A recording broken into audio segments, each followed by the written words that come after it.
Baik, saudara, dunia hari ini sebenarnya dilakari oleh pelbagai trend dan paradigma kehidupan bentuk baru. Macam-macam trend sekarang ini dan juga globalisasi telah memberi impak yang besar dalam kehidupan masyarakat di dunia.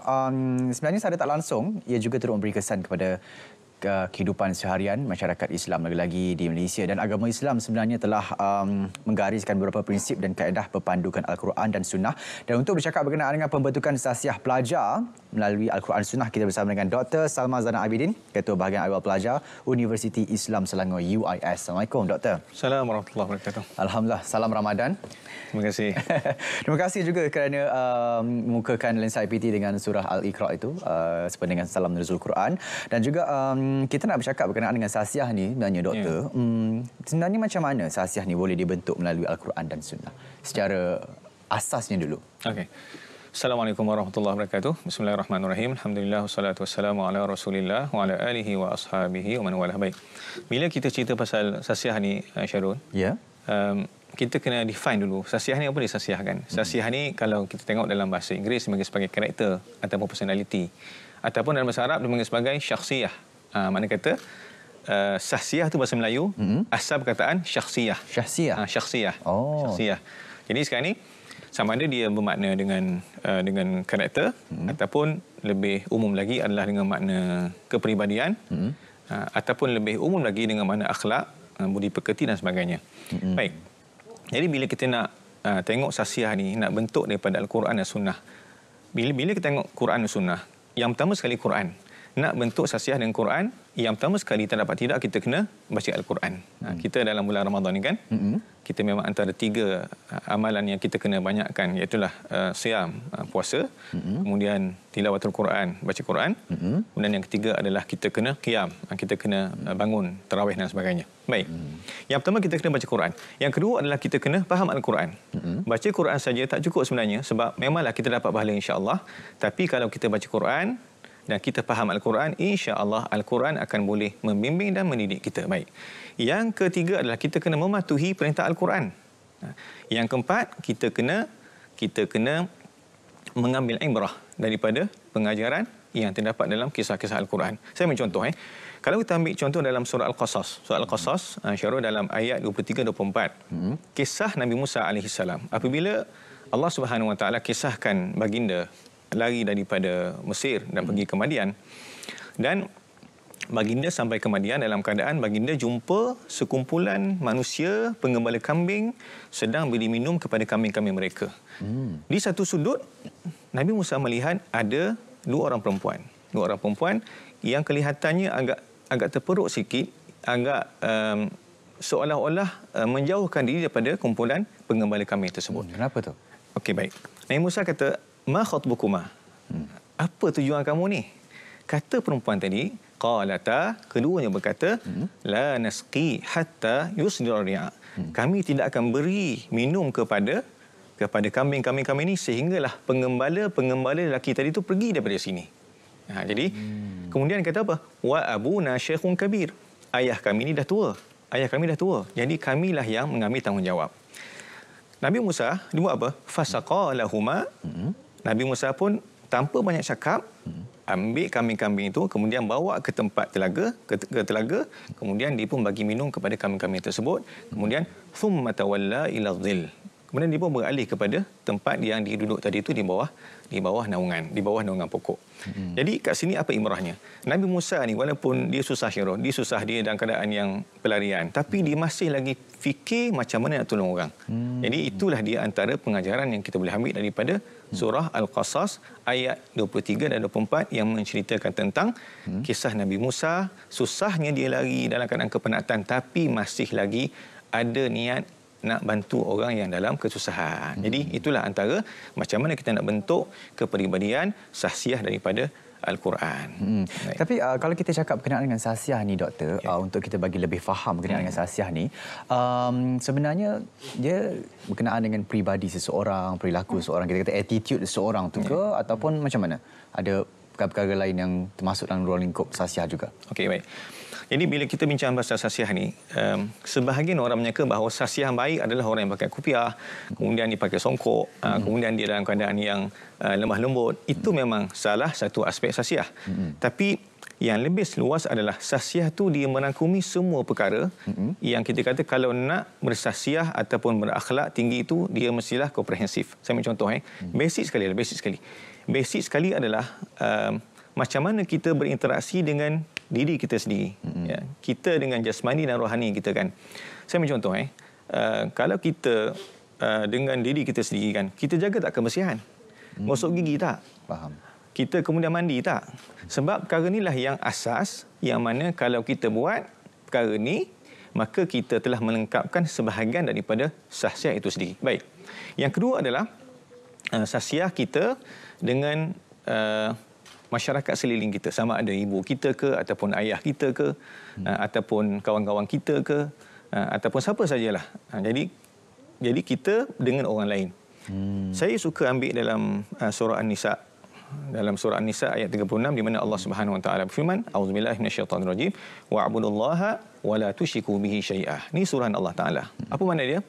Allah Taala kata apa? Wa'budullah, sembahlah Allah dan jangan sesekali mensyirikkan Allah Subhanahu wa taala dengan satu apapun. Kemudian itu dalam bab kita dengan Allah Taala. Kemudian dengan konteks kita dengan manusia dimulakan dengan apa? Wa bil walidaini ihsana. Dan pada kedua ibu ayah maka hendaklah buat baik. Kemudian apa lagi?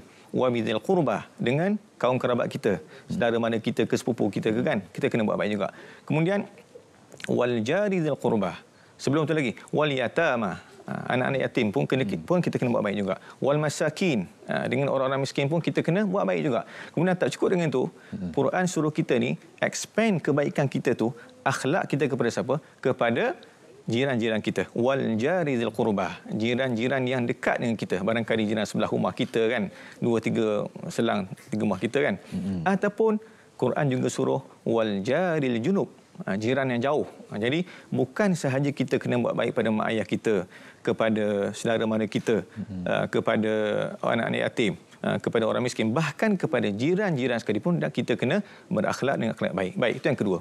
Yang ketiga adalah bukan sahaja dengan manusia, Syarul, dengan haiwan sekalipun. Haiwan sekalipun, ya, kita kena buat baik, kena akhlak baik. Tidak boleh kita suka-suka kita pergi jumpa kucing, geram kat kucing ni kan, kucing ni muka tak puas hati, kita sepak dia. Tak boleh. Kan? Kat kedai makan selalunya kan? Ya, tengok kucing kan, kucing kesian kan, kucing tengok nak makan kan. Kalau kita tak nak bagi, jangan kita sakiti dia. Baik. Jadi, dalam sebuah hadis Nabi SAW, Nabi bersabda, "Dakhalatim ra'atun an-nara fi hirratin rabatatha." Kata Nabi, seorang perempuan telah masuk dalam neraka disebabkan kucing yang dia tambat. Dikurung kucing itu. Falam tut'imha, dan dia tidak bagi makan kepada kucing itu. Tak bagi makan. Kemudian dibuat apa lagi? Walam tada'aha ta'kula min khashashil ard, dan dia tidak lepaskan kucing itu supaya kucing itu boleh cari makan sendiri. Dia kurung kucing itu sampai mati, dan apa natijahnya? Kata Nabi SAW, perempuan ini masuk dalam neraka.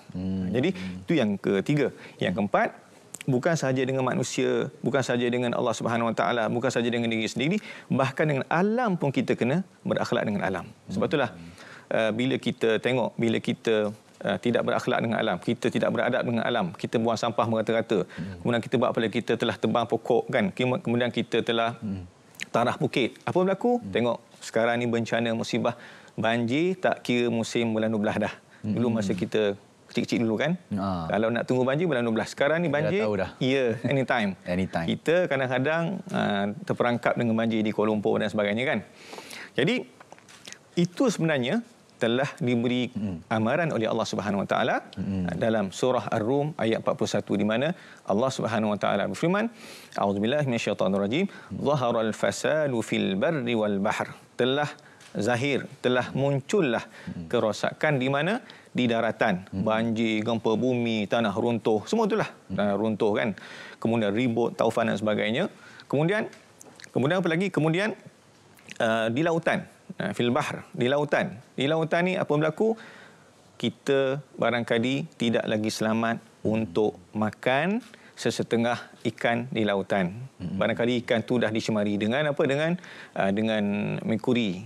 Dan kita pun barangkali kita tidak lagi selamat makan sebahagian yang biasa kita makan, sotong dan sebagainya kan. Sebab apa? Sebab semua tu telah tercemar. Jadi itulah yang kita kena lihat bahawa bila sebut insan yang berakhlak, insan yang bersasiah adalah dalam konteks yang luas, yang komprehensif. Kalau dia ni seorang yang rajin solat, rajin baca Quran, tapi suka buang sampah rata-rata, dia belum lagi capai piawaian seorang KPI yang berakhlak ni. Jadi sebab itulah kita kena pastikan bahawa bukan sahaja kita kena rajin sembahyang, tapi kita kena lengkap semua sekali itu. Oleh kepribadian tu, akhlak itu kita mulia katanya. Ya, betul. Baik doktor, saya kira kalau pembentukan sasiah pelajar melalui Al-Quran dan Sunnah ni, apa sebenarnya isu berkaitan dengan sasiah ni yang menjadi permasalahan dalam kalangan pelajar-pelajar kita berani, dan macam mana sebenarnya kita kata UIS, Universiti Islam Selangor, membantu mendidik golongan-golongan seperti ini. Baik. Saya ambil satu dulu. Saya ambil yang asas sekali adalah adab. Adab ni saya kira satu perkara yang saya kira bukannya di tempat kita saja, barangkali di mana-mana sekalipun. Tambah-tambah apabila kita berdepan dengan pelajar pasca PKP. Saya teringat Syarul, isteri saya beritahu dulu, kawan ni cerita tengah-tengah mengajar ni, mengajar online kan, mengajar online. Tiba-tiba tengah khusyuk mengajar ni, tiba-tiba dengar student barangkali dia lupa nak tutup mic. Tembak dia kata. Lah, main game. Main game. Rupanya pada waktu tu cikgu tengah khusyuk mengajar, dia tengah khusyuk bentuk kumpulan PUBG ke apa, Allah Alam kan. Jadi isteri doktor tu universiti mana? Dia mengajar sekolah. Sekolah. Maksudnya bukan saya lah. Betul. Okey. Tapi kalau masih sedih, Syarul dengan saya kan. Saya bila mana saya mengajar online kan. Saya kata cuba buka kamera. Kebanyakan pelajar, minta maaf Ustaz, kami punya data ni kalau buka jadi sangkut-sangkut. Saya terimalah. Saya kata tak apa. Saya nak tengok jawab kat mana. Lama tu dibuka. Rupanya, awak kat mana tu? Saya dekat kedai makan Ustaz. Kedai makan. Maknanya kata sedang belajar tu sambil makan. Sambil kecoh-kecoh, sambil kalut-kalut kan. Masa itulah dibuat kelas PMP dia. Jadi ini adalah isu adab lah. Saya macam tergasa lah doktor, tapi tak apa. Doktor, sebenarnya banyak lagi kita nak bincang berkenaan dengan pembentukan sasiah pelajar melalui Al-Quran Sunnah sebenarnya. Tapi kita nak berehat seketika dulu, doktor. Kita akan kembali selepas ini dalam Lensa IPT. Okey.